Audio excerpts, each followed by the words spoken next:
संतोष देशमुखांच्या हत्येनंतर वाल्मिक कराड कुठे लपलेला, तृप्ती देसाईंनी तारखांसह माहिती दिली. बीडमधील मसाजोग या गावचे सरपंच संतोष देशमुख यांच्या हत्येप्रकरणी वाल्मिक कराडवर वेगवेगळे आरोप होत आहेत.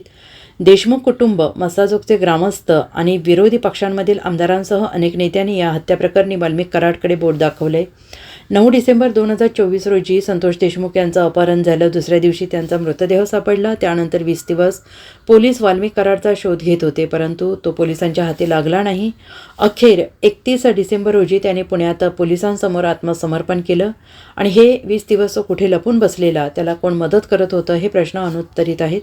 अशातच भूमाता ब्रिगेडच्या तृप्ती देसाई यांनी मोठा दावा केला आहे. देसाई म्हणाल्या, वाल्मिक कराड आणि संतोष देशमुख प्रकरणातील दुसरा प्रमुख आरोपी विष्णू चाटे हे दोघे पण 15 ते 16 डिसेंबर रोजी दिंडोरी आश्रमात मुक्कामाला होते. या आश्रमाचे प्रवक्ते आबासाहेब मोरे कराड 16 डिसेंबर रोजी दर्शनाला आला होता असं सांगत आहेत. बाकी आम्हाला काही माहीत नाही असंही ते सांगत आहेत, कारण आता त्यांचं बिंग फुटलेलं आहे आणि त्यामुळे कराड आमच्याकडे आलाच नव्हता हे आश्रमातील लोक सांगू शकत नाहीत. मी सांगितलेली 16 डिसेंबर ही तारीख बरोबर होती.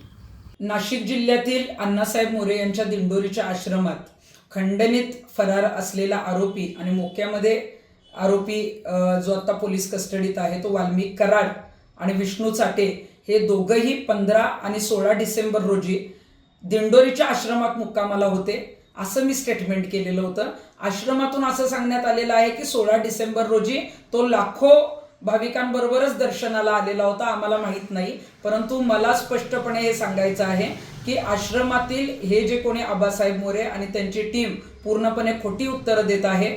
15 तारखेला आणि 16 तारखेला वाल्मिक कराडने त्या आश्रमामध्ये मुक्काम केलेला आहे.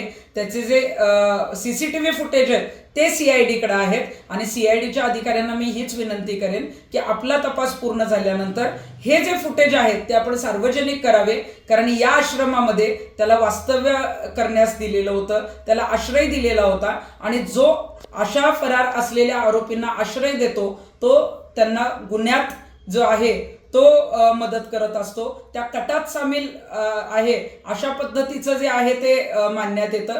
त्यामुळं मोरे कुटुंबीय आणि वाल्मिक कराड त्याची पत्नी यांचे 13 डिसेंबर ते 17 डिसेंबर पर्यंत CDR सुद्धा तपासावेत, त्यांची चौकशी करण्यात यावी आणि आश्रमावर आणि हे जे मोरे आहेत त्यांनी जाणून बुजून त्याला जो आहे तो आश्रय दिलेला होता, त्याला मुक्कामाच ठेवलेलं होतं, हे याच्या संदर्भामध्ये तातडीनं जे आहे ते पोलीस अधिकाऱ्यांनी कारवाई करणं गरजेचं आहे. राज्यात पोलिसांना पाहिजे असलेली व्यक्ती ज्याच्या विरोधात लाखो लोक रस्त्यावर उतरले होते, ते लाखो लोकांमध्ये दर्शनाला जातील का?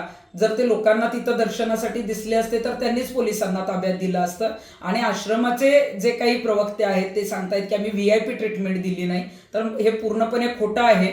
वाल्मिक कराड हा आश्रमामध्ये, दिंडोरीच्या आश्रमामध्ये 2 दिवस मुक्कामाला होता आणि याचा तपास जो आहे तो सखोलपणे पोलिसांनी करणं गरजेचं आहे आणि गृहमंत्र्यांनी सुद्धा हे प्रकरण दाबलं जाणार नाही याचे आदेश देणं गरजेचं आहे.